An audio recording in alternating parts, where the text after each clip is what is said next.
voilà, elle nécessite plusieurs capteurs sur la rampe, notamment parce qu'on a un champ de vision restreint. Donc plus on s'approche du sol, plus on a une vision, en fait, un champ de vision assez restreint. Donc c'est pour ça qu'il faut plusieurs caméras. Et ça demande également une grande puissance de calcul, surtout si on veut faire de la pulvérisation en instantané.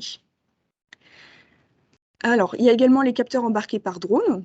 Donc là, ça permet une action en deux temps, c'est-à-dire qu'on va faire passer le drone dans la parcelle pour faire de l'acquisition d'images.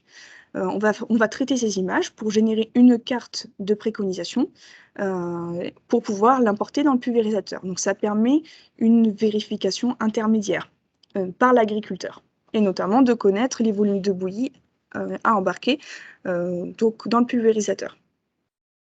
Donc, cette voie-là nécessite des capteurs de très bonne résolution. Et pour augmenter notamment la résolution, parce que voilà, on a besoin de cette résolution pour détecter les adventices, on est obligé de faire des vols à basse altitude. Et enfin, la dernière voie, ce sont les capteurs embarqués par robot. Donc, les capteurs embarqués par robot, on est vraiment plutôt sur une phase de recherche et développement. Notamment, aujourd'hui, par rapport à un tracteur, le robot nécessite quand même un bon rapport autonomie-puissance, ce qu'on n'a pas forcément aujourd'hui, donc pour assurer le désherbage et un débit de chantier suffisant et satisfaisant.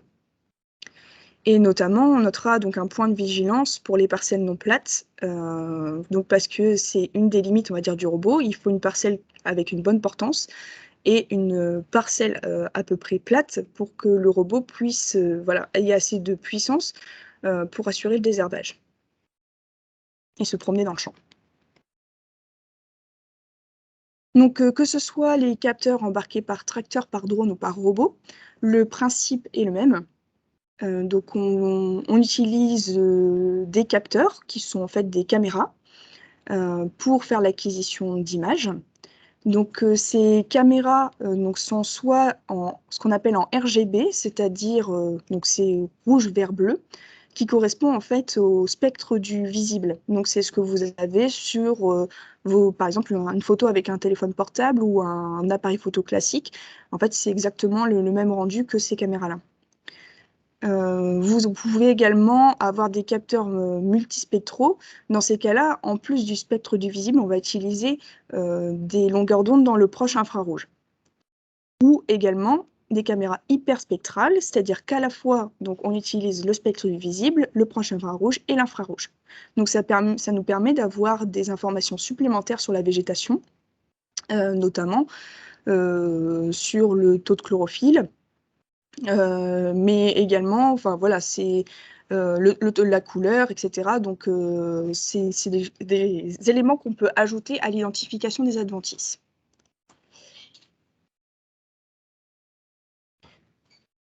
Donc, du coup, profite. Ces capteurs permettent l'acquisition d'images au champ. Ensuite, ces images sont récupérées et traitées. Donc, ce qu'on utilise généralement, c'est une intelligence artificielle. Donc, en fait, on va entraîner l'intelligence artificielle, c'est un entraînement d'algorithmes sur une banque d'images qui est plus ou moins complexe. Ça va permettre d'élaborer un modèle de calcul qui va se baser sur plusieurs critères. Donc, par exemple, pour distinguer l'adventice de la culture, donc ça va être par exemple la couleur, la morphologie, la texture. Et donc, grâce à ça, on va pouvoir notamment détecter et distinguer l'adventice de la culture. Donc, ça nous permettra de générer des cartes de présence d'adventices qui vont être géolocalisées. Et cette géolocalisation, donc, elle va nous permettre d'utiliser, en fait, grâce au GPS du pulvérisateur, d'utiliser donc la coupure et l'ouverture de tronçons en fonction de la localisation des adventices donc déterminée sur la carte de préconisation. Donc, un point important, c'est également la zone de sécurité qu'on va déterminer autour de l'adventice. Cette zone de sécurité, elle permet d'assurer l'ouverture de tronçons. Notamment si on détecte un chardon, par exemple, on va essayer de mettre une zone de sécurité d'1 ou 2 mètres autour du chardon pour assurer l'ouverture du tronçon du pulvérisateur. Donc, je vais vous donner un peu, j'espère, une vision des capteurs qui sont aujourd'hui disponibles ou en recherche et développement sur le marché. Donc d'abord, les capteurs embarqués sur tracteur. Donc on va avoir deux sortes en fait de capteurs embarqués sur tracteur qu'il faut distinguer. Les capteurs qui vont permettre une distinction entre la végétation et le sol nu. Donc là, ça repose sur des principes un peu moins complexes que la distinction de l'adventice dans de la culture, puisque dans l'adventice dans la culture, on est sur du vert sur du vert, alors que la végétation sur du sol nu, on est sur du vert sur du marron. Donc, techniquement, avec les caméras, c'est beaucoup plus facile de passer par cette voie-là. Donc, vous avez par exemple le Weedseeker de Trimble. Donc, évidemment, ces capteurs sont plus adaptés à tout ce qui est traitement dans les vergers, les vignes et sur chaume. On ne peut pas aujourd'hui l'utiliser en culture. Ou également Amazon avec l'Amaspot, qui est un capteur infrarouge. Donc, il utilise uniquement l'infrarouge pour détecter la chlorophylle sur le champ. Et donc, c'est associé à une ouverture de buse derrière en fonction de la présence ou non de plantes vertes. Donc pour le deuxième type de capteur qui permet du coup une distinction entre l'adventice et la culture, donc là on est sur du vert sur du vert, on a plusieurs acteurs qui restent pour le moment en recherche et développement. Donc le principe est le suivant, on a donc pour la plupart d'entre eux, on a une multitude de caméras qui vont être embarquées sur la rampe du pulvérisateur. Ces caméras vont être câblées et connectées à une unité centrale qui va récupérer les images et faire une analyse en temps réel en utilisant l'intelligence artificielle pour pouvoir notamment créer une carte de localisation des adventices et ouvrir ou non les buses en fonction de ça. Donc ça demande beaucoup d'électronique embarquée. Donc c'est des systèmes complexes. Donc, ce que vous avez, par exemple, c'est le partenariat Carbon Bee avec Kuhn. Carbon Bee sont également en partenariat avec Berthoud. Donc, Carbon Bee, c'est une start-up française qui a développé une caméra hyperspectrale, donc qui utilise à la fois le RGB, le proche infrarouge et l'infrarouge, pour détecter les adventices dans le champ. Donc, notamment pour Berthoud, le système s'appelle Sniper de Carbon Bee. On a un système de coupure toutes les 3 buses et il est prévu une sécurité donc sur le pulvérisateur pour notamment si jamais il y a une défaillance de la caméra ou il y a une trop faible luminosité. Et donc, s'il y a une défaillance de ce type, les buses s'ouvrent et restent ouvertes. Donc, on assure le traitement, on va dire, en plein. Donc, au niveau juste de ce tronçon-là. Donc, sur ce genre de système, on n'a pas de seconde monte possible. Il faut forcément un pulvérisateur Berthoud de dernière génération avec une régulation sprétronique. Donc, c'est une régulation avec des buses par pulsation. On a également Exact Robotics, qui est une filiale du groupe Excel. Excel Industrie, c'est toutes les marques comme Agrifac, Evrard, Hardy, Technoma, etc. Donc Exact Robotics propose sur les mêmes principes que Bilberry, que Carbon Bee, une multitude, une flopée de caméras. Ça va être une caméra tous les tronçons, donc aux 3 mètres par exemple, ou tous les mètres si on a une pulvérisation à la buse, qui vont détecter les adventices en temps réel. Aujourd'hui, le prototype est en cours de validation et de test, notamment en Europe de l'Est, et ce sera commercialisé à partir de fin 2022. Donc c'est peut-être les 2 acteurs, Berthoud et Exact Robotics, qui sont le plus avancés aujourd'hui sur la partie capteur embarqué par tracteur. Récemment également, on a vu apparaître un nouveau système d'éco-robotics qui s'appelle ARA, qui est un pulvérisateur qui est traîné, qui est compatible avec un système d'attelage conventionnel, potentiellement qui peut être embarqué par un tracteur classique. qui permet qui fait une largeur de 6 mètres, qui a 156 bus. Donc, c'est les 2 photos que vous voyez à droite, en bas à droite. Donc, vous avez des caméras intégrées sous les bâches noires qui émettent leur propre source de lumière. On appelle ça des capteurs actifs pour détecter les adventices.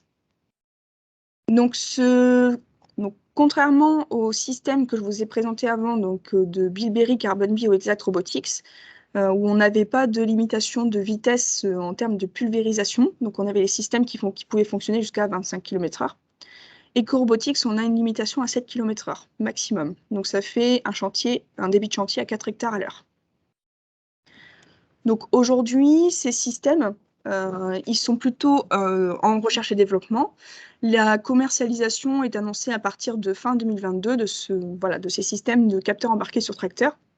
Parce qu'aujourd'hui, ce sont des systèmes assez complexes, à la fois en termes d'électronique. Il faut un calculateur puissant derrière aussi pour pouvoir traiter les images en temps réel et pulvériser en temps réel. Donc une deuxième catégorie de capteurs, c'est les capteurs embarqués par drone.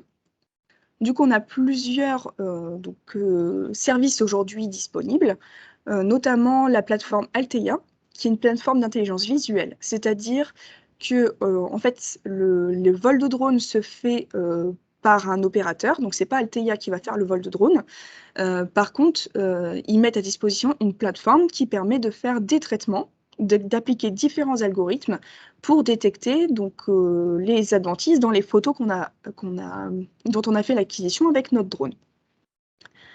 Donc, Alteia, les algorithmes d'Alteia sont basés tout d'abord sur la détection du rang, donc c'est plutôt utilisé en culture cerclée, et en corrélation avec la possibilité d'ajouter des indices de végétation. Et donc, c'est l'ajout à la fois de la détection du rang plus des indices de végétation qui permet de détecter les adventices, du coup, en dehors du rang, on va dire, ou dans le rang des fois. Donc, on n'a pas d'identification de l'adventice, c'est-à-dire que, en fait, c'est tout adventice confondu.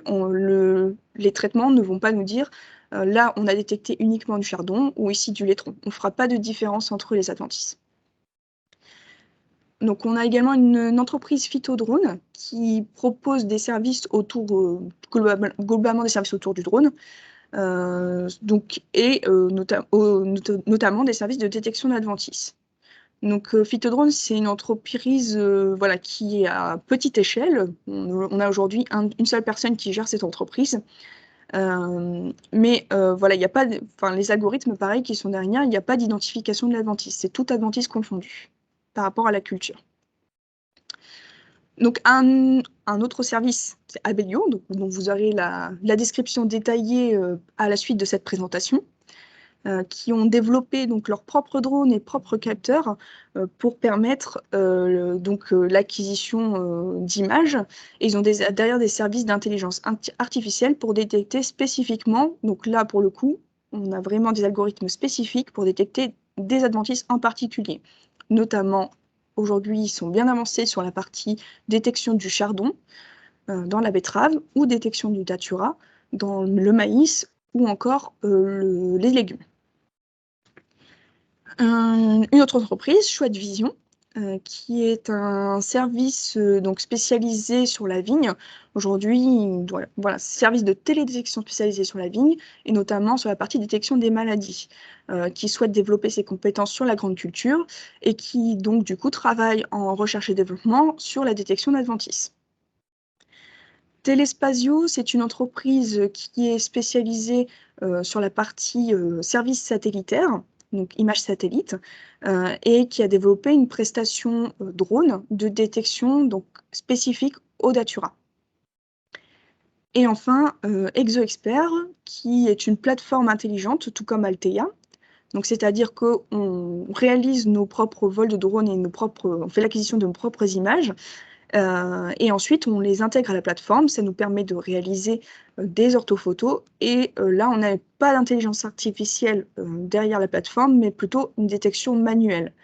Donc voilà, ça peut être, c'est pas forcément un mal, puisque aujourd'hui, du coup, c'est accessible c'est une plateforme qui est accessible pour tout le monde à partir du moment où on a un drone et on peut faire de l'acquisition d'images. Donc voilà, aujourd'hui, l'offre de services par drone est plutôt florissante. J'ai une question. Oui. Tu dis si on a notre propre drone, on peut faire des photos. Il faut que ce soit quoi la résolution de l'image?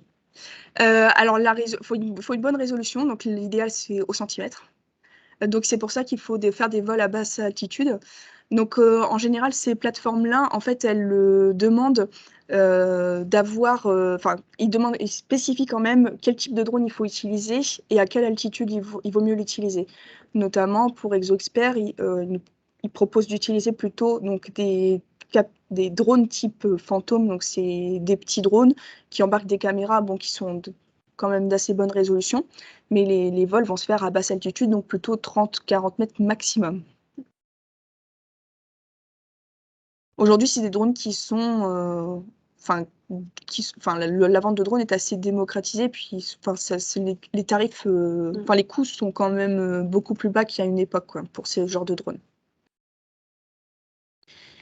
Et enfin, le dernier type de capteurs, donc les capteurs embarqués par robot. Donc là, on est vraiment en recherche et développement. Donc on a Ecorobotics, qui est un robot pulvérisateur. Donc on a des caméras embarquées pour reconnaître les adventices à l'aide de la morphologie des plantes et de la signature spectrale. Voilà, on a un débit de chantier à peu près de 10 hectares par jour. Et Blue Bob, qui est un partenariat récent entre Nayo Technologies, donc qui est en fait une modification du robot Dino, si vous avez connu le robot Dino de Nayo.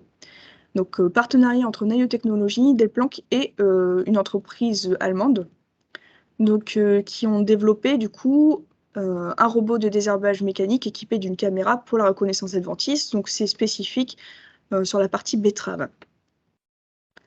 Donc aujourd'hui, en fait, il y a une caméra qui permet de guider la bineuse dans le rang. Et c'est piloté on a derrière aussi des caméras qui permettent de détecter les adventices, donc avec une intelligence artificielle pour différencier la culture et l'adventice.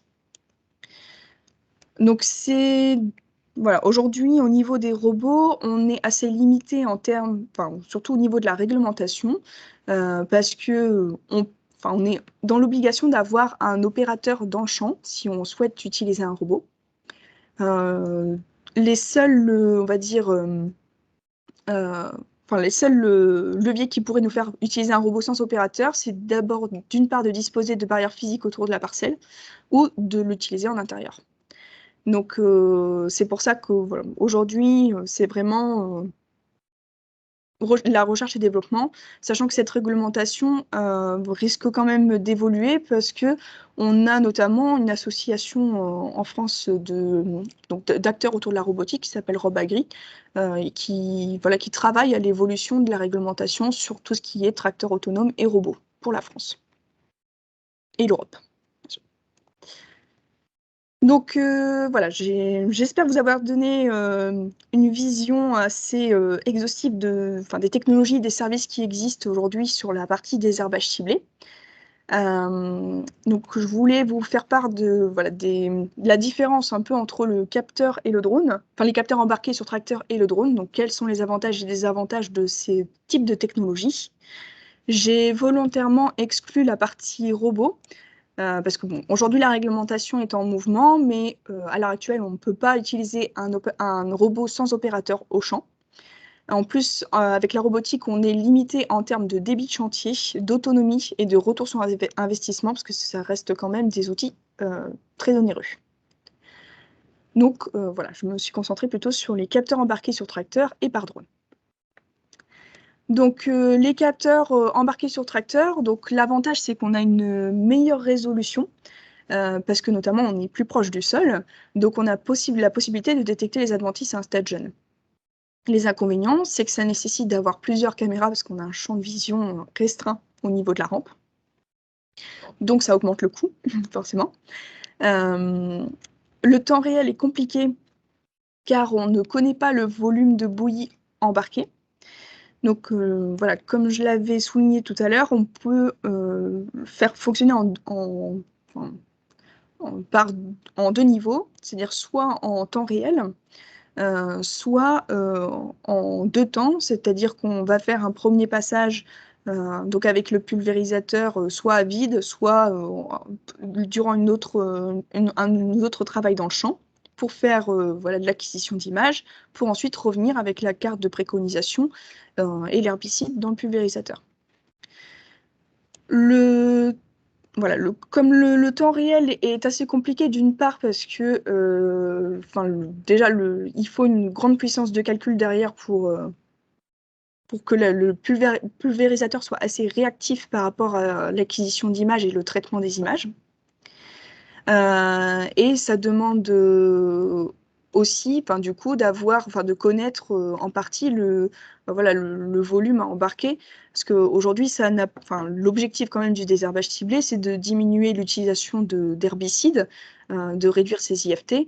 Si on part avec un volume de bouillie trop important dans la parcelle et qu'à la fin, on n'a pas utilisé tout le volume de bouillie, on n'a pas fait d'économie d'intrants. Donc, on repart de zéro, quoi. Donc, une des possibilités qui pourrait être développée donc pour assurer le temps réel, c'est tout ce qui est pulvérisateur à injection directe. Donc, en fait, ça permet d'embarquer des produits purs et une cuve qui est toujours en eau claire. Et donc, du coup, on n'utilise que le produit qu'on a besoin et le produit pur reste ensuite dans la cuve une fois qu'on a quitté le champ.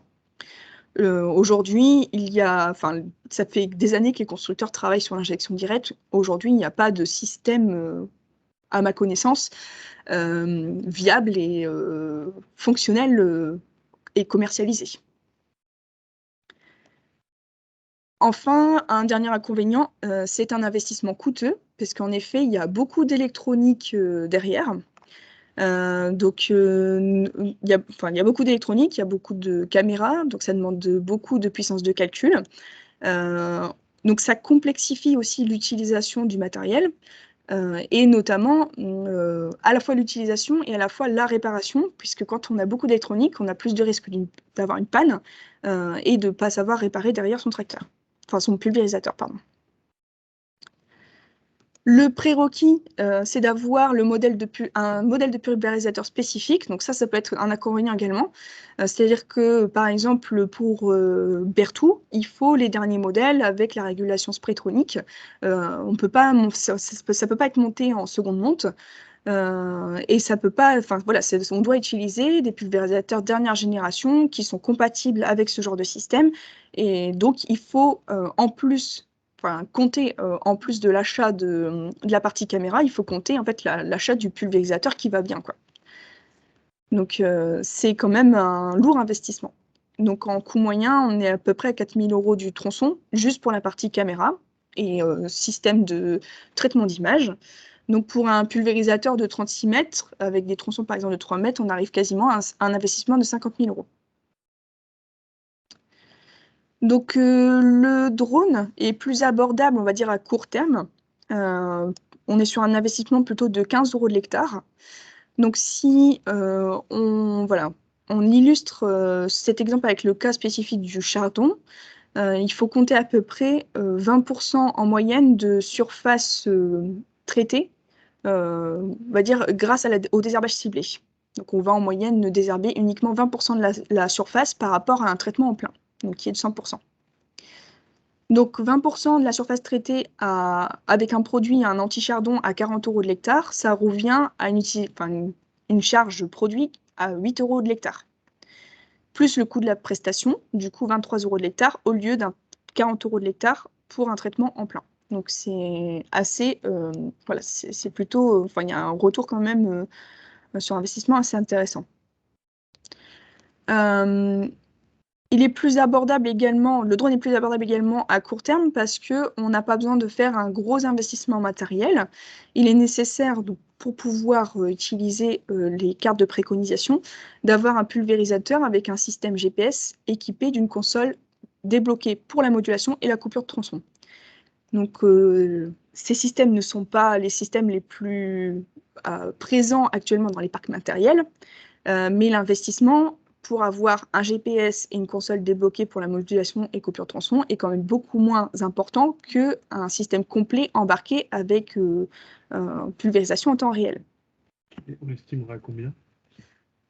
Le GPS plus le enfin, alors, ça dépend s'il y a déjà le GPS ou pas. Enfin, le GPS, il faut compter quand même 10 000 €.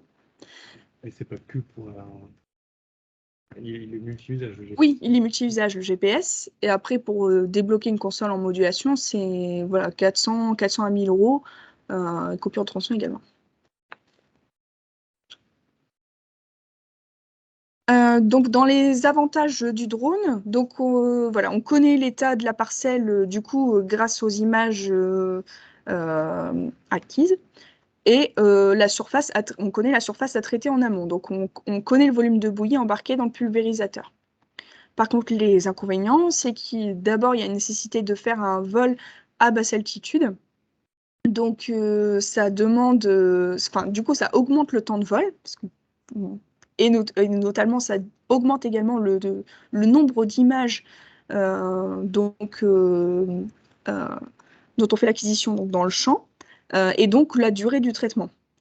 Donc, c'est pour ça, enfin, il y a des leviers techniques, enfin, il y a des verrous techniques plutôt à lever pour voilà, pour augmenter, enfin, pour arriver en fait à diminuer, on va dire, le temps de traitement, le nombre de photos, et diminuer le temps de vol. Et enfin, on est dépendant de la météo. Donc, voilà, donc au niveau, voilà pour la première partie. Au niveau des acteurs principaux sur les technologies et services de désherbage ciblé. Également, voilà les désavantages et avantages des différents capteurs embarqués avec différents vecteurs. Alors aujourd'hui, donc ça vous permet quand même d'avoir, j'espère, une vision assez claire de ce qui est disponible sur le marché. Mais aujourd'hui, concrètement, demain, si vous voulez faire du désherbage ciblé avec votre matériel, vers quel service se tourner et que faire avec votre matériel pour arriver à faire du désherbage ciblé. Donc, c'est les questions auxquelles on a voulu répondre à la Chambre d'agriculture en proposant, enfin plutôt en montant un programme expérimental sur la détection d'adventices et le désherbage ciblé, dont voilà, l'objectif principal, c'était de permettre la réduction de l'utilisation des herbicides à un grand nombre d'agriculteurs, et notamment la rendre accessible au plus grand nombre plutôt. Donc, ce programme se divise en 2 actions. La première action, c'est d'apprendre à localiser les adventices dans les différentes cultures à l'aide du drone.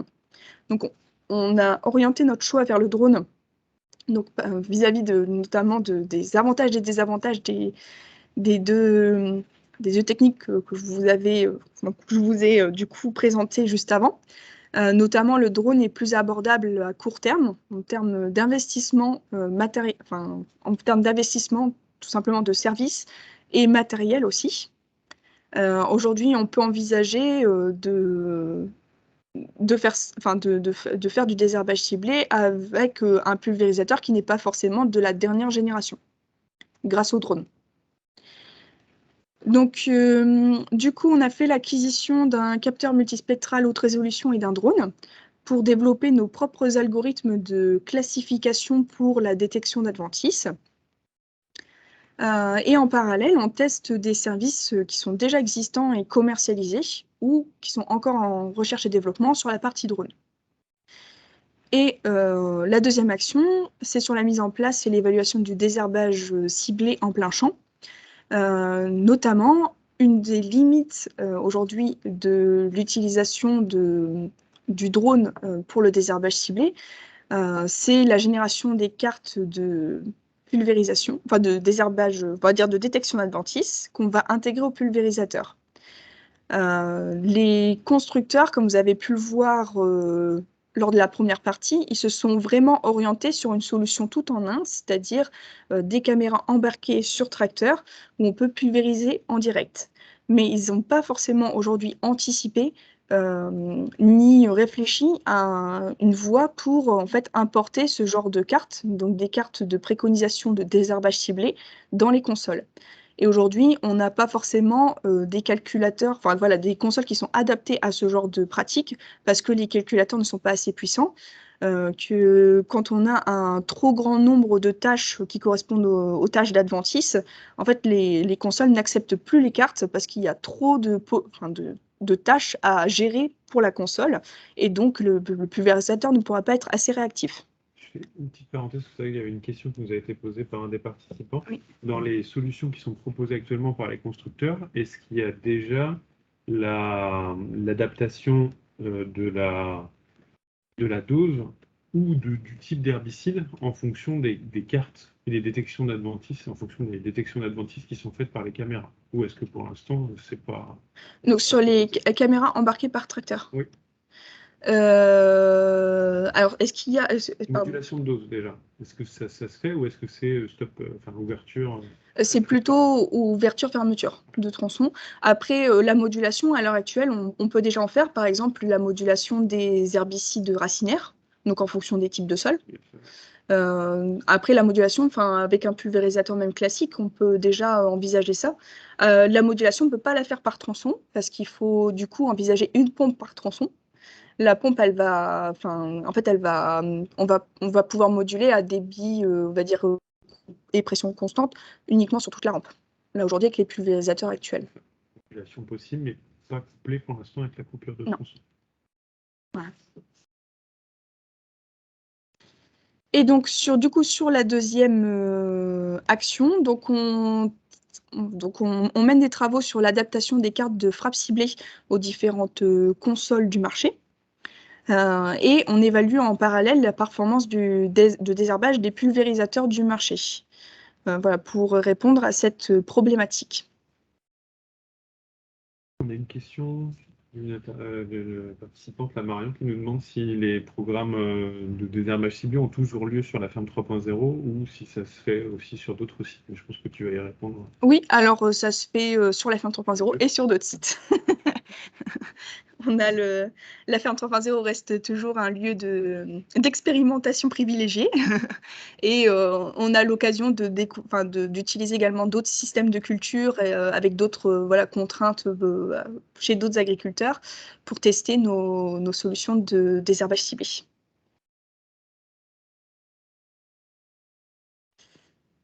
Du coup, je vais vous faire dans un premier temps un retour sur la première action. Notamment, cette année, on a pu tester différents services disponibles sur le désherbage ciblé par drone. Et donc, on a fait une comparaison de ces différents services de détection d'adventices.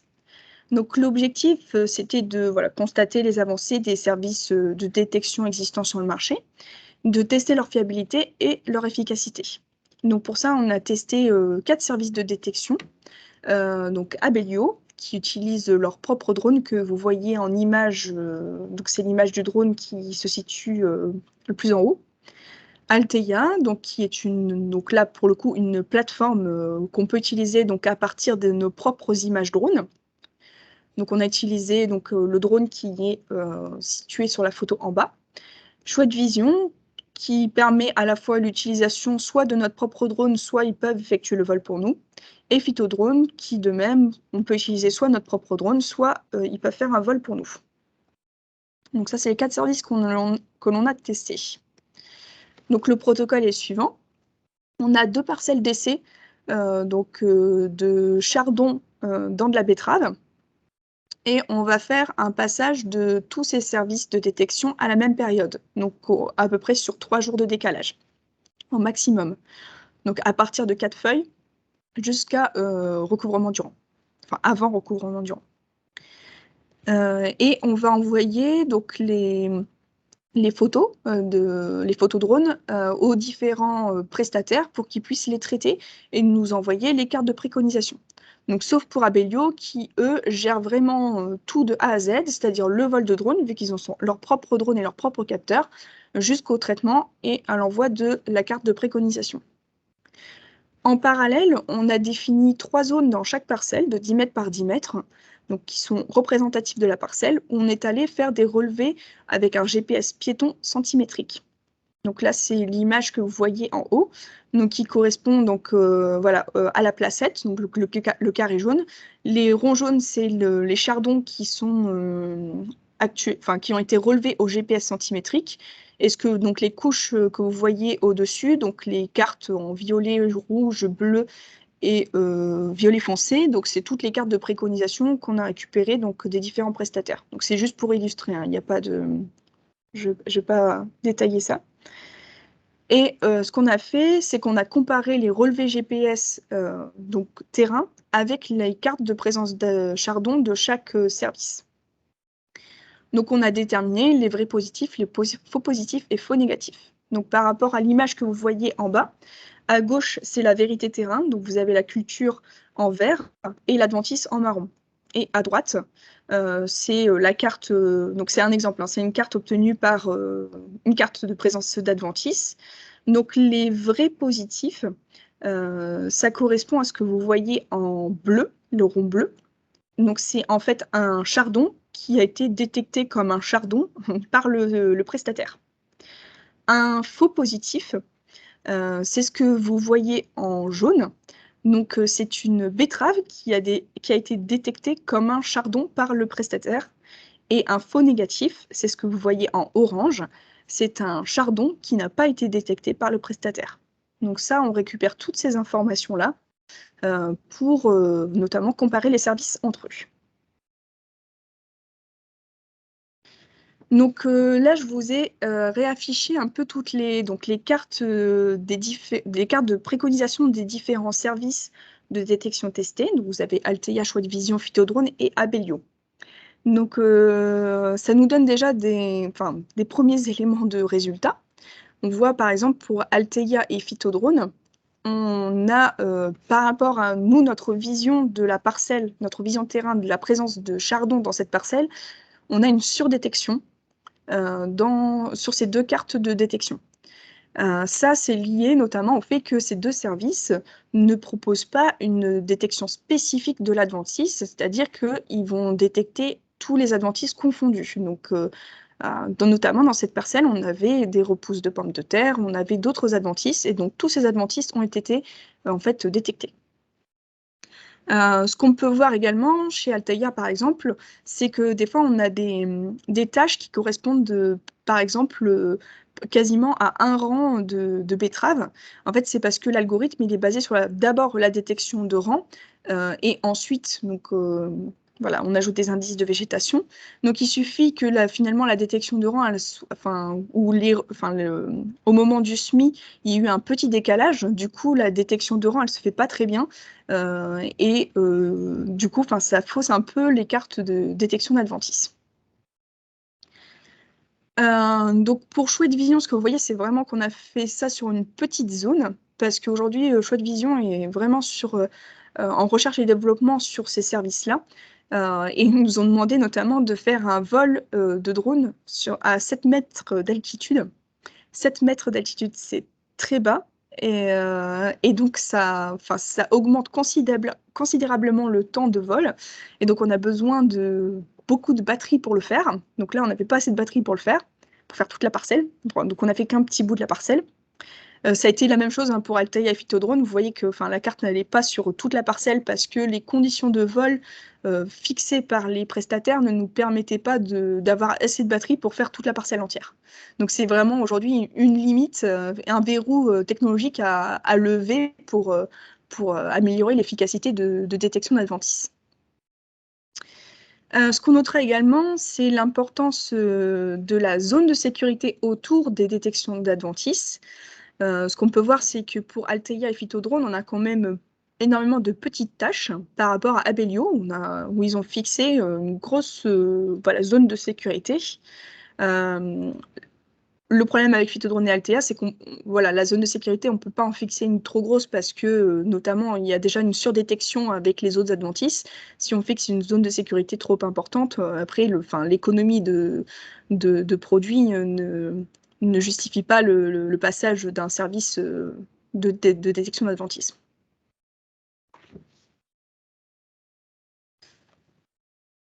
Donc voici les premiers résultats. Donc ça, c'est juste une première description des différents services vis-à-vis de leur fonctionnement, leurs coûts et les types d'adventices détectés.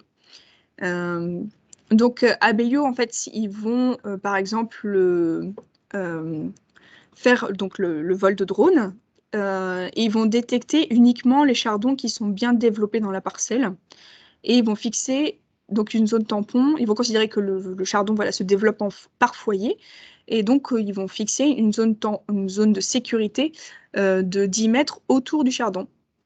Pour être sûr d'englober les ronds entiers. Et même si les chardons à côté sont au stade jeune, ils ne le détectent pas forcément, mais étant donné qu'il y a une belle zone de sécurité, ça permet d'éviter d'oublier des chardons. On est aux alentours de 15-16 € de l'hectare. Pour Alteia, c'est le seul service qui propose uniquement une plateforme et pas de vol de drone derrière. Donc, en fait, c'est surtout pour un agriculteur qui. Est-ce qu'aujourd'hui, ça vaut le coup d'investir dans un drone et d'investir dans une plateforme telle que Alteia pour faire tous ces vols, même sur toutes ces parcelles? Je ne suis pas sûre que que le retour sur investissement qu'il y ait un retour sur investissement. Par contre, ça peut être fait par des organismes en fait, qui utilisent la plateforme, qui ont leur propre drone et qui en fait, vont proposer ce service aux agriculteurs.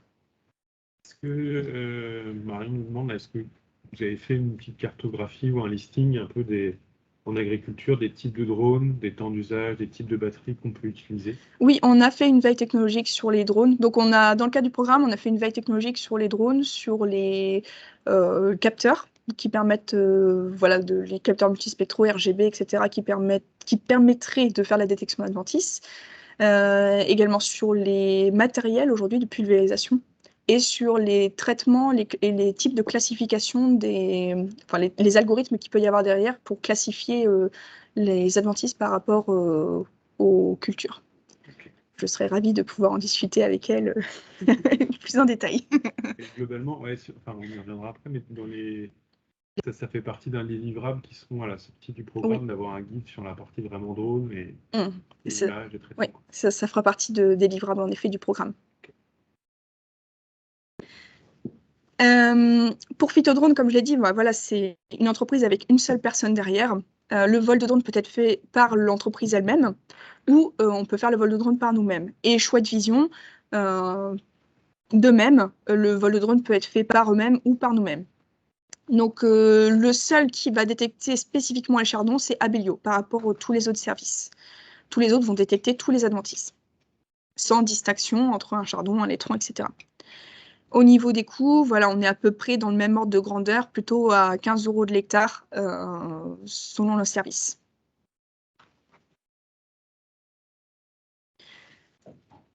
Du coup, sur la partie résultats de comparaison, donc globalement, en général, on a on peut récupérer les cartes de présence d'adventices soit par mail, soit via une plateforme. Donc souvent, ça se fait plutôt via une plateforme. Pour les délais d'obtention des cartes, donc là, je vous ai donné les délais uniquement dans le cadre de l'expérimentation. Dans le cadre de l'expérimentation l'année dernière, sachant qu'aujourd'hui, les services, pour certains d'entre eux, n'étaient pas encore commercialisés et donc vont s'améliorer sur cette partie-là. Donc, pour Alteia et Abellio, on est sur un ordre de grandeur d'une dizaine de jours, sachant qu'Alteia, en fait, ça dépend tout simplement de la personne qui a fait le vol de drone et du moment où il peut traiter les images. Et pour Phytodrone et Chouette Vision, qui sont pour moi en R&D sur cette partie-là, on est plutôt de l'ordre de 3 mois. L'économie d'intrants, c'est donc le pourcentage de surface qui a été économisé en traitement par rapport à un traitement plein. Donc, c'est-à-dire que, par exemple, pour Alteia, on a économisé 74% de surface non traitée. Donc,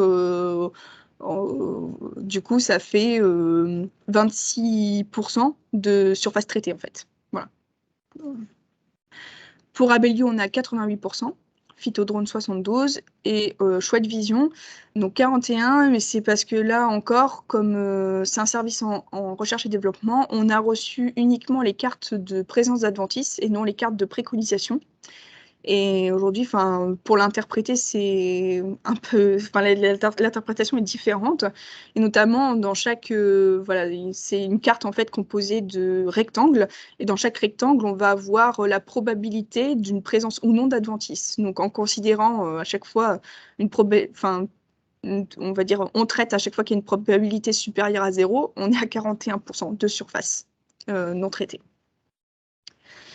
Le taux de détection sur la carte de préconisation envoyée à l'agriculteur, c'est-à-dire qu'on va, donc par rapport à la carte qui va être envoyée à l'agriculteur au final, combien de, est-ce qu'on a, tous les chardons ont été détectés ou non? Donc ça, c'est par rapport à la comparaison avec nos placettes qu'on avait fait avec les relevés GPS terrain. Sachant que ce qu'il y a à prendre en compte ici, c'est que la zone de sécurité autour du chardon n'est pas la même entre les services. À Bellio, ils ont une zone de sécurité de 10 mètres, donc oui, il y a un taux de détection de 100%, forcément. Alteia et Phytodrone, aujourd'hui, ils essaient de diminuer quand même pour Alteia, c'est nous qui pouvons déterminer la zone de sécurité, mais Phytodrone, voilà, ils essayent quand même de diminuer la zone de sécurité parce que l'objectif, c'est quand même de faire des économies d'intrants. Donc là, on est plutôt 97% ou 96%. 10 mètres de rayon autour d'un chardon ou 10 mètres, déjà 10 mètres de diamètre? C'est 10 mètres de rayon. Ça fait des gros chardons. Okay. Mais malgré ça, avec une zone de sécurité de 10 mètres, on a quand même 88% de surface non traitée. Parce que derrière, on a des algorithmes qui permettent de détecter spécifiquement les chardons. Et sur la compatibilité, donc un point limite de tous ces services globalement, c'est la compatibilité de la carte avec les consoles du pulvérisateur. Donc Alteia et Phytodrone, du coup, comme on a beaucoup de petites zones, on va avoir beaucoup de ce qu'on appelle des polygones, avec un nombre de points qui constitue en fait le polygone assez important, qui ne vont pas forcément être acceptés par toutes les consoles. Parce que les consoles, globalement, elles ont une limite de points et de polygones qui est à 250. 250 sur une carte, il suffit d'une parcelle de 20 hectares et c'est tout. 250, on les a largement atteints. Donc aujourd'hui, c'est quand même un gros frein, une grosse limite. Donc il faut simplifier les cartes de frappe ciblée, à la fois simplifier les cartes de frappe ciblée et à la fois communiquer avec les constructeurs pour qu'ils améliorent leur système et pour qu'on puisse utiliser des cartes de désherbage ciblé. Et à Bellio, aujourd'hui, du coup, on a des plus grosses zones, donc c'est plus adapté aux consoles. Mais il faut faire quelques ajustements parce qu'aujourd'hui, ce qu'on nous fournit, notamment Alteia et Abellio, fournissent des cartes au format, par exemple, 0,1. 1, on traite, 0, on ne traite pas. Et en fait, c'est après, soit vous demandez en fait à ce qu'on rentre un volume de bouillie en litres hectares à la place du 1, comme ça c'est le pulvérisateur qui le fait tout seul, soit quand vous rentrez la carte donc, qui contient 0 ou 1, vous paramétrez dans votre console, c'est vous qui paramétrez dans la console le pourcentage de... en général, c'est une valeur en pourcent, mais vous paramétrez vous-même en fait le litre hectare que vous voulez mettre dans la parcelle. Donc sur la partie opérationnelle, vraiment, quels sont les services aujourd'hui opérationnels et prêts à être commercialisés à grande échelle? En fait, il y en a deux qui se détachent un peu du lot, c'est Alteia et Abellio, qui aujourd'hui sont aptes à être commercialisés à grande échelle. Phytodrone, les résultats sont pas mauvais, mais derrière, il n'y a qu'une seule personne dans l'entreprise, donc c'est pas le genre de prestation qu'on peut faire à grande échelle. Chouette Vision, ça reste vraiment à l'état de recherche et développement. Mais encore, dans tout ça, un des leviers qu'il va falloir lever là, prochainement, c'est l'utilisation de ces cartes de préconisation avec les pulvérisateurs aujourd'hui disponibles dans les parcs matériels. et donc la compatibilité avec les pulvérisateurs. Donc aujourd'hui, pour pouvoir utiliser ces cartes de préconisation, il faut un pulvérisateur équipé d'un GPS et d'une console débloquée pour la modulation et la coupure de tronçon. Notamment, les formats de cartes ne vont pas être les mêmes en fonction de la marque et des modèles de console. On peut avoir par exemple des formats de cartes de type carte de modulation en entrée qui peuvent être acceptés par la console, notamment je pense aux consoles, certaines consoles Trimble qui acceptent les cartes comme vous avez les mêmes formats de cartes de modulation, et donc en fait ça va être par exemple aux endroits où il y a la tâche d'adventice, on va mettre par exemple 150 litres hectares, et aux autres endroits on va mettre 0. Et donc on va avoir une coupure de tronçon au niveau des endroits où il y aura 0. Il y a également les cartes d'exclusion. Donc ça, c'est quand la coupure de tronçon ne répond pas à la commande 0. C'est-à-dire qu'on va considérer chaque tâche d'adventice comme une parcelle à part entière. Et donc, en fait, la coupure de tronçon, donc quand le pulvérisateur va arriver sur la tâche, on va avoir les tronçons qui vont s'ouvrir, et quand il va sortir de la tâche, les tronçons vont se fermer parce qu'il va considérer être en dehors de la parcelle. Et vous avez également, par exemple, des cartes avec des zones on-off. Ça, c'est notamment pour les consoles Berneland, où il faut une colonne dans la carte de préconisation qui contient le mot on ou off en fonction de l'ouverture ou fermeture des tronçons. Voilà, donc ça, c'est par exemple quelques spécificités par rapport aux marques et modèles de consoles. Là, il y a un gros travail à faire de s'assurer notamment que les cartes qui sont générées par les prestataires de services de détection d'adventice sont bien compatibles avec les différentes consoles disponibles aujourd'hui sur le marché. Donc ça permet au bus de s'ouvrir et de se fermer à une grande vitesse, et il faut notamment une bonne réactivité. Donc pour ça, on va mettre en place des essais avec du colorant pour tester la rapidité de réponse du pulvérisateur et donc son efficacité de désherbage. Donc ça consiste en fait à déjà vérifier d'une part l'adéquation de la carte de préconisation sur la console du pulvérisateur. Une fois qu'on a la carte de préconisation qui est acceptée, de faire un traitement avec, à la place du produit, un colorant rouge. Une fois qu'on a fait ce traitement donc, sur la parcelle, on va faire un vol de drone pour vérifier l'adéquation entre la carte de préconisation et les taches rouges qui ont été pulvérisées donc, par le pulvérisateur. Donc vous vérifiez que le pulvérisateur a une bonne réactivité, qu'il n'a pas oublié des tâches en cours de route, et donc qu'il a été efficace. Il y a également un point de vigilance à avoir sur l'utilisation des référentiels GPS différents, notamment entre le drone et le GPS du pulvérisateur.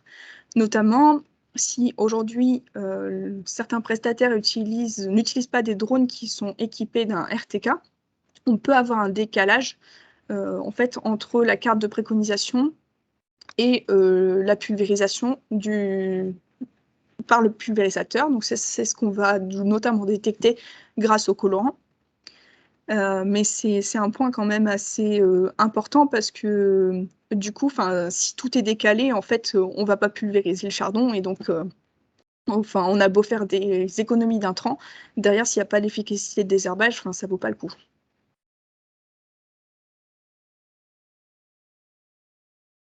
Donc voilà, sur les limites, donc c'est une action sur laquelle on travaille également dans le cadre du programme. Donc en conclusion, on a différents degrés de maturité des services et technologies aujourd'hui disponibles pour le désherbage ciblé.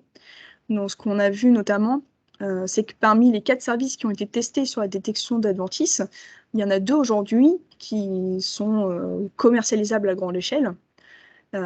Et aujourd'hui, nous, on a fait vis-à-vis des avantages et des désavantages de chacun, parce que Abellio propose une prestation qui va du vol de drone jusqu'au traitement de l'image et la génération de cartes de préconisation. Alteia ne propose pas les vols de drone, c'est uniquement une plateforme d'intelligence artificielle. Donc aujourd'hui, les chambres d'agriculture des Hauts-de-France vont proposer les prestations avec Abellio l'année prochaine, donc suite aux résultats des tests qu'on a fait cette année. Et en parallèle, on continue de travailler sur nos programmes. Notre programme est notamment à développer nos propres algorithmes de classification. Notamment, voilà, aujourd'hui, avec notre drone et notre capteur, on a fait l'acquisition d'une banque d'images sur des parcelles avec des cas différents, donc de culture adventice, des couples culture adventice différents. Et donc, on travaille sur les algorithmes en ce moment et notamment sur les verrous technologiques que je vous ai exposés tout à l'heure, sur l'efficacité de traitement et l'efficacité du temps de vol de drone. Les services de détection donc, commencent, vous avez pu voir, hein, qu'il existe pas mal de services aujourd'hui disponibles. Donc ça commence vraiment à se développer, mais il reste encore des points d'interrogation vis-à-vis de la compatibilité matérielle. Et donc il est important aujourd'hui d'accompagner les agriculteurs à utiliser les cartes de préconisation sur leur matériel et voilà, à travailler à ce que les cartes soient bien compatibles et utilisables, peu importe la marque et le modèle de console, qui soit débloqué pour la modulation et coupure de tronçons. Notamment, voilà, on travaille sur la spécificité de chaque matériel pour adapter aussi la zone de sécurité, parce qu'une zone de sécurité de 10 mètres, c'est vrai que elle est assez grande. Pour faire plus d'économies d'intrants, on peut baisser cette zone, mais tout ça, ça dépend de la réactivité du pulvérisateur et voilà, la spécificité de chaque matériel. Enfin, le désherbage ciblé assure ses promesses de réduction de l'utilisation d'herbicides, comme on a pu le voir, hein, on a une réduction quasiment, en moyenne de 80% de la surface qui n'est pas traitée aujourd'hui. Donc plus on va vers un traitement, donc plus on a des tronçons courts, ou plus on va vers un traitement à la buse, plus on économise de produits derrière. Donc voilà, l'objectif, c'est aussi d'accompagner à la mise en place de ces pratiques chez les agriculteurs.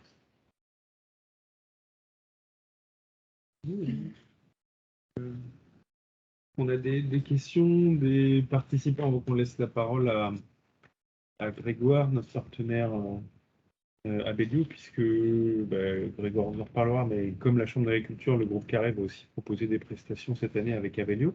Mais pour revenir sur la présentation d'Aline, est-ce que vous avez des questions à lui poser en passant par le chat? C'est plus facile, mais on retranscrit assez rapidement les questions, les réponses d'Aline. N'hésitez pas. Donc Bertrand est en train de nous faire part d'une question. En attendant, on a parlé de détection. Aline, est-ce que vous avez travaillé aussi sur la partie, c'est d'autres cartes, sur la partie herbicide racinaire, et qu'est-ce qu'il en est de ce sujet? Oui, donc on a fait, donc déjà, il y a récemment, hein, des essais de modulation d'herbicides à action racinaire, notamment sur du colza, donc anti-carminé sur colza, qui, voilà, l'objectif, c'était d'une part de voir l'économie qu'il pouvait y avoir derrière et vérifier que c'était aussi efficace qu'un traitement classique sans prendre en compte les types de sols. Donc on a fait une carte des sols de la parcelle. Quel type de méthode? C'était terrain, aussi des vols de drone, les deux? Alors, pour faire nos cartes des sols, nous on utilise une méthode qui en fait se base sur les données déjà existantes sur la parcelle. Donc on ne va pas ni engager de frais pour faire de la résistivité, de la conductivité ou faire un vol de drone en plus. Ce qu'on va utiliser, c'est toutes les données sur la parcelle, donc la topographie, la géologie, on va utiliser les cartes DP de paysage, on va utiliser des cartes d'images satellites sur sol nu pour déterminer des zones de potentiel de sol différents. Et dans chacune de ces zones de potentiel, on va aller faire un sondage à la terrière pour vérifier du coup la profondeur, la pierrosité et la texture des sols. À partir de là, donc on arrive à une carte des sols qui correspond, qui peut être utilisée comme une carte de modulation. Donc dans chaque zone de potentiel de sol, on va attribuer une dose différente d'herbicide en fonction du coup du type de sol et donc de son efficacité vis-à-vis de ce type de sol-là, de l'efficacité du produit. Et les variations peuvent être importantes en fonction du type de sol, ou ça reste assez limité? Alors, bon, ça reste quand même assez limité, on ne va pas passer du simple au double, hein. Mais derrière, on a quand même enregistré une économie d'intrants, donc j'ai plus les chiffres en tête, je les retrouverai, mais ça devait être de l'ordre de 10% d'économie.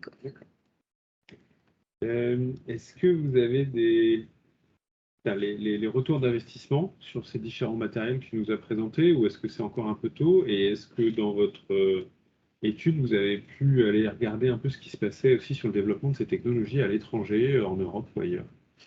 Alors, retour sur investissement sur quel type de technologie? Ben, je pense que la question, c'était notamment sur les pulvérisateurs embarqués avec caméra. Oui. Puis, parce que tu nous l'as donné à peu près sur la partie drone, puisqu'on commence à avoir les éléments, c'est plutôt sur les pulvérisateurs avec caméra embarquée. Alors, sur les pulvérisateurs avec caméra embarquée, faut à la fois investir dans le pulvérisateur dernière génération qui sera compatible avec la mise en place des caméras. Ça, c'est quand même un gros investissement. Et après, sur la partie caméra ajoutée en plus du pulvérisateur, il faut compter un investissement d'à peu près 50 000 euros. Donc, sur la partie caméra embarquée, câblage, l'intelligence artificielle qu'il y a derrière, etc. Donc 50 000 euros. Après, ça dépend de la surface de l'exploitation, de son taux d'infestation. Est-ce qu'il y a des adventices particuliers qui sont récurrents dans les parcelles? On peut finalement, je pense qu'au bout de quelques années, on peut vite quand même avoir un retour sur investissement si derrière il y a pas mal d'infestations par foyer et qu'on peut économiser, qu'on peut faire des désherbages assez régulièrement ciblés pour économiser les charges de produits derrière. Et des retours au début sur ce qui se passe à l'étranger? Alors, on a, dans la veille que je vous ai fournie, c'est plutôt spécifique Europe. Après, sur sous toute manière, BlackBerry, tout ça, ils travaillent aussi en Australie, etc. Mais après, on n'a pas. La veille, on ne l'a pas forcément non plus élargi aux États-Unis, Australie, etc. C'est vrai que ce serait intéressant d'aller plus loin sur ce qui se fait dans les autres pays. Ce qu'on a lu ou entendu, c'est que les exploitations de grande taille qui fonctionnent pour certaines en plus avec des techniques de semi-direct, donc qui ont des gestions de problématiques adventices, notamment avec de l'herbicide total de type glyphosate, des solutions de type weedseeker ou oui, ça fonctionne bien. Ça, c'est clair que c'est rentable pour des grandes exploitations. Après, sur de l'herbicide total, les grandes exploitations en semi-direct, on sait que ça fonctionne bien. Mais après, sur ce que j'ai présenté quand même, il y a beaucoup d'entreprises qui travaillent à l'international. Typiquement Trimble, Amazon, le groupe Excel, etc. Ils travaillent à l'international. Donc, ça donne quand même une vision des technologies qui existent aujourd'hui sur la partie. Après, si c'est des services drones spécifiques, non. À un pays en particulier, Australie, c'est vrai qu'on n'a pas fait forcément de veille dans ces pays-là, mais le drone se retrouve peut-être plus dans nos problématiques de taille de parcelle qui. Oui. Après, dans ce genre d'application, le désherbage ciblé, on peut pas utiliser. Il y a que le drone ou des capteurs en proxy détection, donc embarqués sur tracteur, qu'on peut utiliser parce qu'aujourd'hui les satellites, il y a des satellites qui permettent, donc notamment plutôt à utiliser à des fins militaires, qui permettent d'avoir des résolutions qui sont de l'ordre de 10 cm. Mais même 10 cm, c'est pas. Déjà, c'est des images qui coûtent cher parce que du coup, elles sont payantes. Et en plus, 10 cm, c'est pas suffisant comme résolution pour aller détecter des adventices dans le champ, quoi. Aujourd'hui, on est sur le chardon. Enfin, je pense que ce sera une discussion qui va continuer aussi avec Grégoire et Abellio, mais les prochains adventices que vous envisagez ou qui semblent plus accessibles en développement, ce sera lesquels? Alors, nous, on s'est vraiment concentré sur le chardon. Mais il y a également enfin, tous les adventices qui se développent par foyer, les laitrons, les datura. Enfin, ça, c'est vraiment enfin, des problèmes type. Enfin, on s'est vraiment concentré sur les adventices qui sont typiquement problématiques pour les Hauts-de-France. Donc, après, enfin, il y a des adventices qui vont être beaucoup plus compliqués à aller détecter. Donc là, pour le moment, c'est vrai qu'on se concentre sur les adventices qui se développent, enfin, qui sont assez bien visibles et sur lesquels on peut vraiment faire la différence. Mais sinon, on pourrait se concentrer sur la folle avoine, le vulpin. Enfin, il y a plein de problématiques. Mais derrière, enfin, peut-être qu'on va plutôt jouer sur la biomasse plutôt que de la détection en tant que telle, parce que c'est des adventices qui sont moins facilement reconnaissables, même à faible, enfin, à une très bonne résolution. Même règle de décision. Mhm. Ok. Merci beaucoup. Si on n'a pas d'autres questions de la part de nos participants, on va transmettre le micro, comme on dit, à Grégoire, qui normalement est connecté. C'est pas Grégoire, c'est Nicolas qui est connecté au nom de Grégoire. Bon, je vais laisser la main à Lynn pour qu'on fasse le changement. Oui. Vous m'entendez correctement? Oui, c'est très bien. Impeccable. Ok, bon, parfait. Oui, effectivement, petit souci de compte. Je suis bien là. Donc, Nicolas Desjean. Je vais vous partager mon écran, d'ores et déjà. Ça doit être bon, normalement. Impeccable. Bon, d'ores et déjà, merci Aline Dupont pour cette grosse introduction, entre guillemets. Je vais essayer de ne pas trop faire redite par rapport à tout ce qui a été d'ores et déjà présenté. Mais voilà. Bon, pour se présenter, pour ma part, je m'appelle donc Nicolas Desjean. Je suis responsable commercial chez Abellio. Je vais vous présenter très rapidement l'entreprise, car on est un peu les petits nouveaux aujourd'hui sur le marché. Donc globalement, Abellio, ça a été créé en 2018 officiellement. Donc c'est une entreprise qui est basée principalement à Toulouse et on a également des locaux à Aix-en-Provence. Donc on compte aujourd'hui une quinzaine de collaborateurs qui sont principalement des ingénieurs en intelligence artificielle, ce qui est tout simplement le cœur de métier d'Abellio pour aller fiabiliser les analyses de données. Donc on a tout un tas de partenariats agronomiques. Vous avez une petite liste ici avec Arvalis, Inovia et autres notamment. Et également au niveau commercial. Pour vous donner un ordre d'idée, à Abellio, la saison passée, c'était à peu près une quarantaine de clients. On estime que cette saison, ce sera entre 80 et 100 clients partout en France.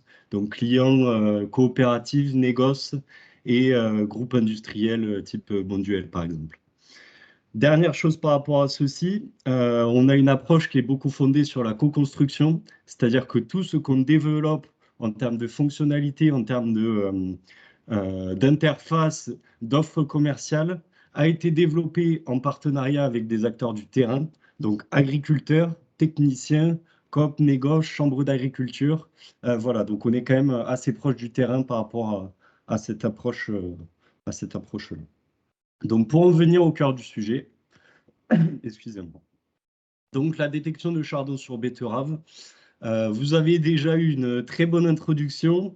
Je vais me concentrer sur le service Abellio, spécifiquement, donc qui a pu être testé par la Chambre d'agriculture.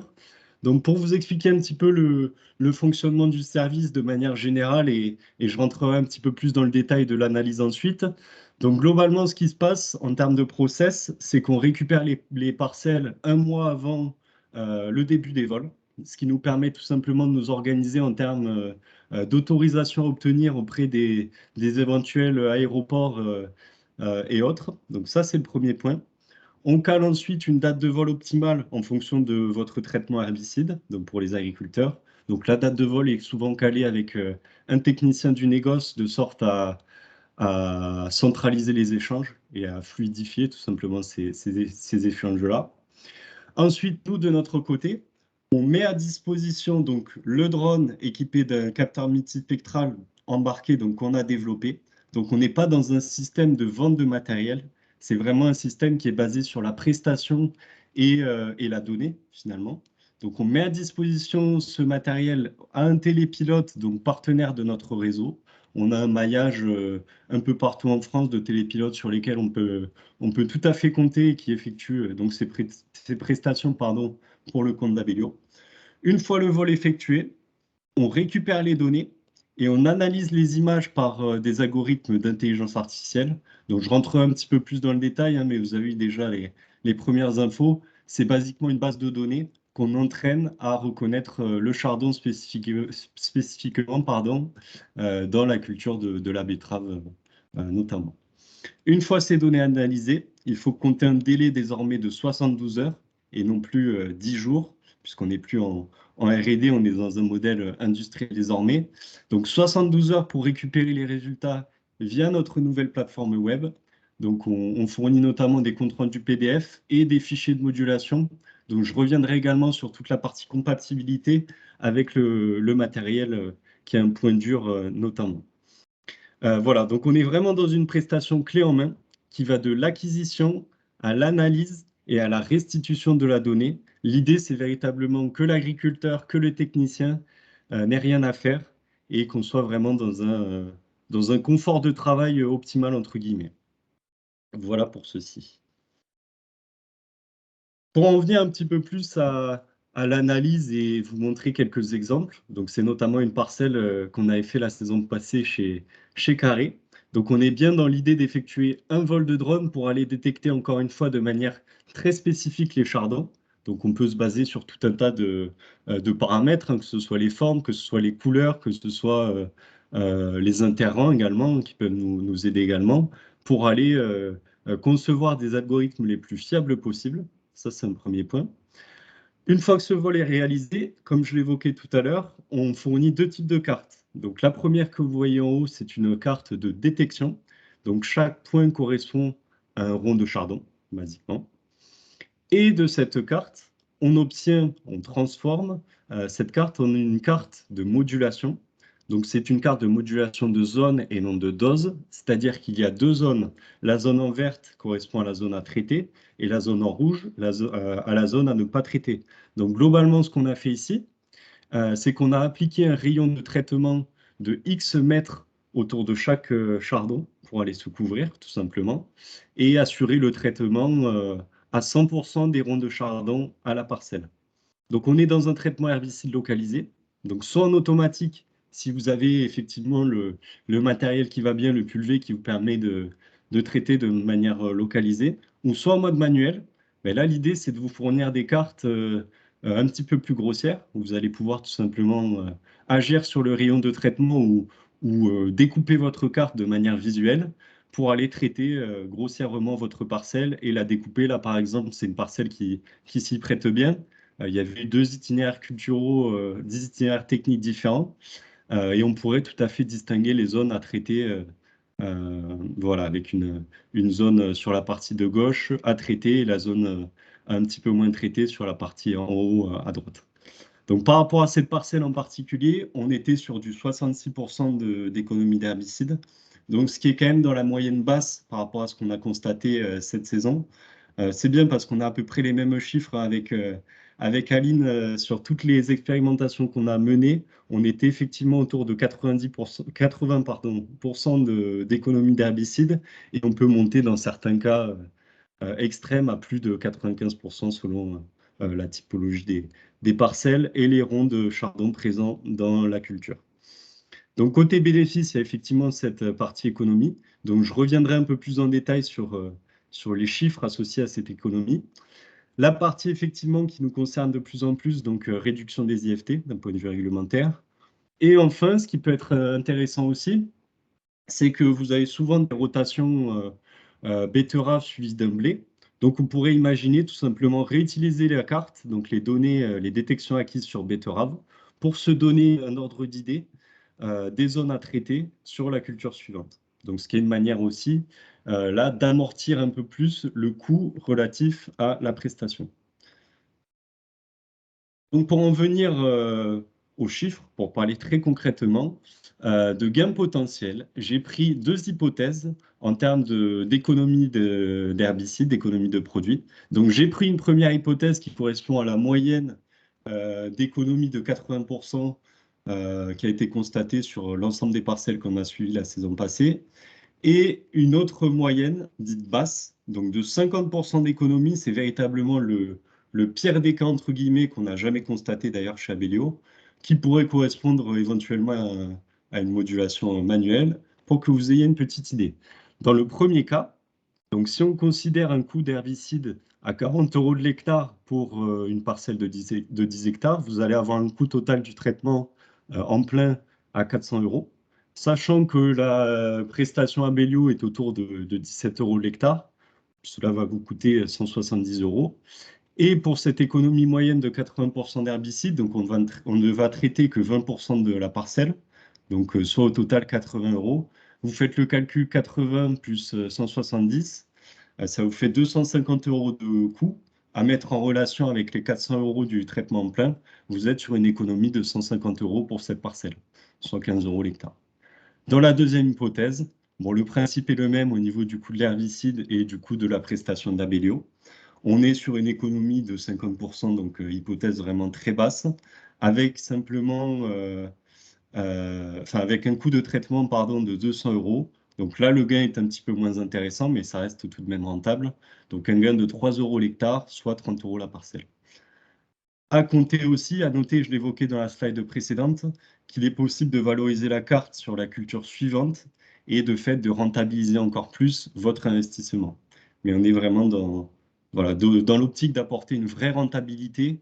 Et ce qui est intéressant aussi, c'est que les bénéfices sont directement quantifiables par rapport aux zones à traiter et à ce que vous allez récupérer ensuite en termes d'économie d'herbicide. Voilà pour ceci. Donc, concernant les plus de la prestation, donc on a encore énormément beaucoup retravaillé depuis les tests menés avec Carré, avec la Chambre d'agriculture notamment. Donc, il y a notamment certains points qui ont été abordés dans la présentation précédente. Mais globalement, pour parler des principaux bénéfices liés aux prestations par drone et notamment à notre prestation en particulier, donc hormis la fiabilité sur laquelle je ne vais pas forcément revenir, qui a pu être prouvée par la Chambre d'agriculture, globalement, c'est un service qui a la prestation. De fait, il n'y a pas d'investissement de matériel à X dizaines de milliers d'euros qui vous rendent plus compliqué tout de suite le retour sur investissement. Donc, on est sur un service qui est tout de suite rentable, finalement, pour l'agriculteur, qui est tout de suite quantifiable en termes de retour sur investissement. Autre point aussi, par rapport au système avec des capteurs embarqués ou qui permettent tout simplement d'aller traiter en même temps que la détection est faite, on connaît effectivement le volume de bouillie avant le passage, donc ce qui évite tout simplement les pertes de produits si on n'a pas traité toute la parcelle dans le cadre d'un traitement en temps réel, entre guillemets. Donc, chose importante aussi. Au niveau des fichiers de modulation, donc il y a effectivement un gros travail qui a été encore fait au niveau de la compatibilité.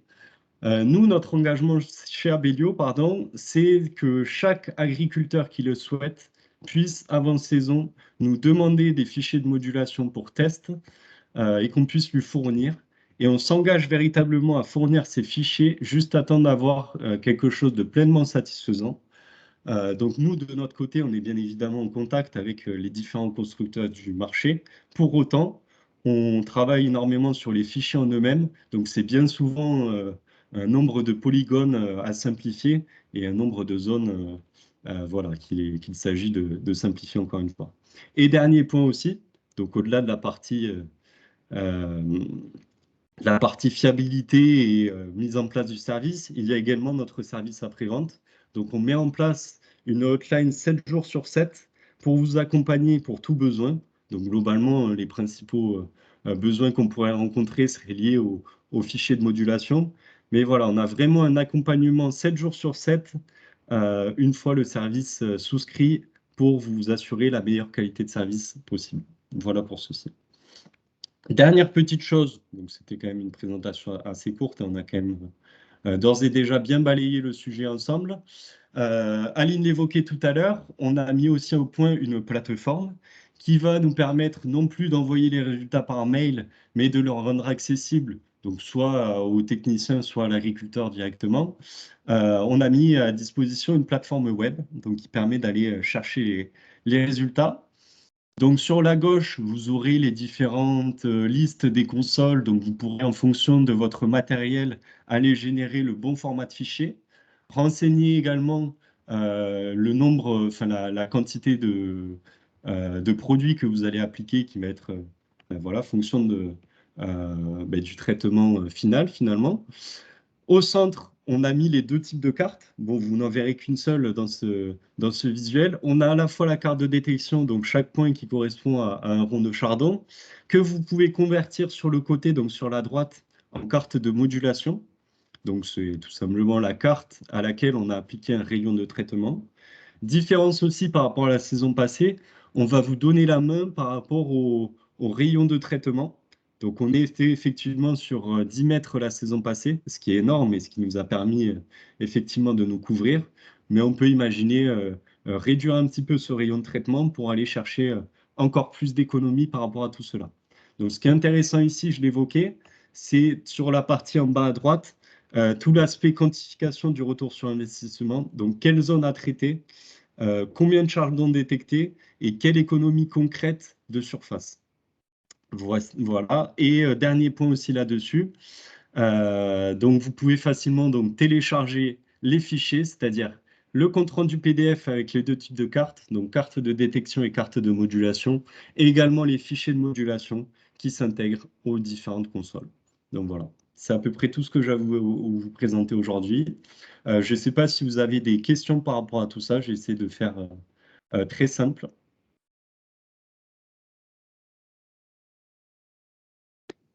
Alors, je vois, merci Nicolas. Je vois qu'on a une question de Bertrand qui nous dit: est-ce que votre technologie pourrait s'étendre aux maladies des céréales?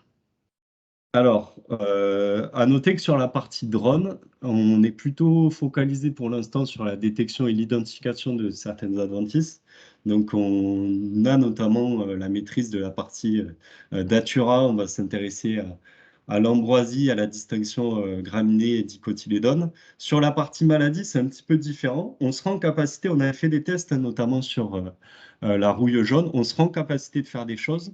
Toutefois, la question qui va se poser, c'est quelle fréquence de vol nécessaire par rapport à la nécessité de détection de ces maladies. Donc nous, par rapport à ça, pour l'instant, plutôt que le drone, on a choisi d'utiliser tout simplement des modèles agrométéo qui nous permettent d'identifier, d'anticiper l'apparition de certaines maladies, tout simplement, avec des niveaux de risque. On utilise les modèles d'Arvalis, pour rien vous cacher sur ce point. Et pas forcément le drone. On est plus dans l'identification que dans l'anticipation. On est plus, pardon, dans l'anticipation que la détection de maladies. Alors, une autre question. Quelle intégration possible des cartes avec les consoles de modulation ou système de concessionnaire et les logiciels de traçabilité, comme SMAG par exemple? Alors nous, à noter qu'on est en train de finaliser le partenariat avec SMAG. Dans un premier temps, ce partenariat va nous permettre de récupérer votre parcellaire et donc de simplifier la prise de commande. À terme, il y a effectivement un deuxième volet qui serait évoqué, qui nous permettrait de renvoyer les cartes acquises par Abellio vers SMAG. Ce n'est pas encore d'actualité, mais ça peut être possible par la suite, pardon. Sur toute la partie compatibilité avec les constructeurs, donc je l'évoquais, je n'ai pas forcément là avec moi une liste à vous fournir, hein, je pourrais tout à fait m'en renseigner. On met en place des tests, donc avant saison. On a, nous, d'ores et déjà des choses qui fonctionnent avec des cartes simplifiées et on vous permet tout simplement de tester tout cela avant saison. Mais en principe, on a une solution qui est vraiment qui rend possible le traitement avec le pulvé qui va bien en automatique. Très bien, merci. Je ne sais pas s'il y a d'autres questions. Je vous laisse quelques minutes de réflexion si vous avez des questions.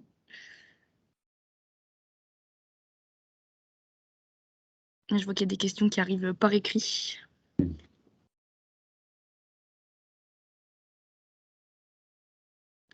On me demande quel contact chez Carré si je suis intéressée par une prestation.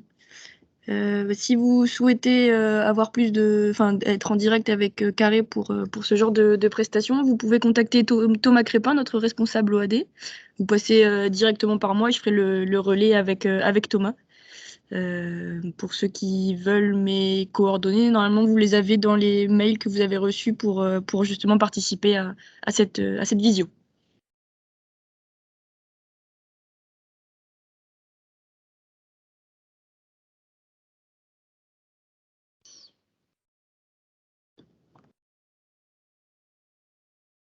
Alors, une autre question, quels sont les formats de cartes qui sont disponibles aujourd'hui?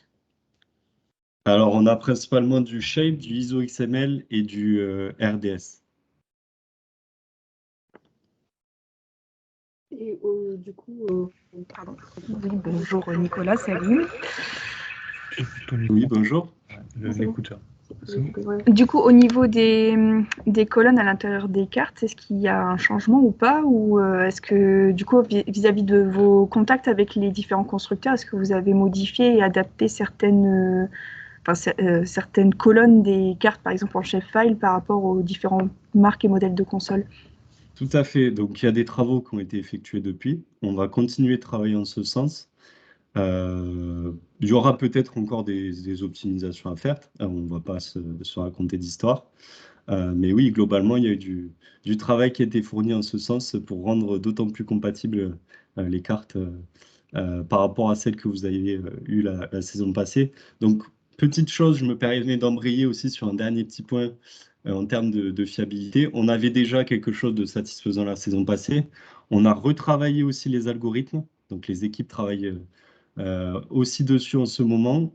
Donc, on a davantage de données disponibles. Et à terme, on n'exclut pas aussi d'utiliser la donnée multispectrale. Bon, pour l'instant, on utilisait simplement la donnée visible pour améliorer encore les détections. Mais oui, on a tout simplement essayé d'améliorer le service à tous les niveaux, que ce soit au niveau de l'acquisition avec la logistique des télépilotes, de l'analyse avec l'amélioration de nos algorithmes d'intelligence artificielle, et effectivement de l'amélioration des fichiers de modulation par rapport à ce qui est utilisé sur le terrain. Ok, merci. Je vois qu'il y a une autre question qui arrive par écrit.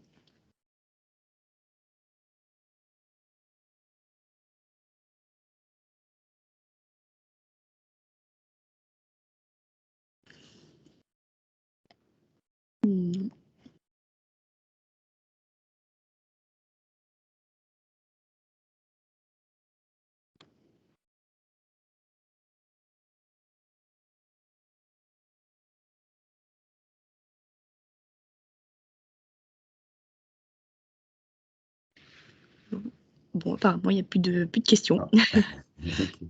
Bon, en tout cas, merci Nicolas, merci Aline pour toutes ces informations. Pour info, ce webinaire a été enregistré, donc il sera disponible en replay sur notre YouTube du groupe Carré. Donc si jamais vous souhaitez revenir sur quelques points, vous pourrez y revenir à ce moment-là. Si vous avez d'autres questions, n'hésitez pas à me contacter. Je ferai le relais nécessaire entre vous et les personnes nécessaires. Et puis sinon, je vous dis à bientôt pour de nouveaux webinaires. Merci à vous. Nos prochaines thématiques. Les prochaines thématiques, pour l'instant, on aura certainement quelque chose sur tout ce qui est biostimulant, comment utiliser les biostimulants en grande culture. Et je crois que ce sera le dernier de la saison. Non, plus tard en mai, on aura aussi une initiation à tout ce qui est à l'apiculture et aux abeilles. Et après, en format plus long, en formation et en présentiel, on a des choses sur le bilan carbone qui vont arriver là le 22 février. Merci à vous et puis je vous souhaite à tous une bonne journée. Au revoir. Un grand merci à vous aussi. Bonne journée.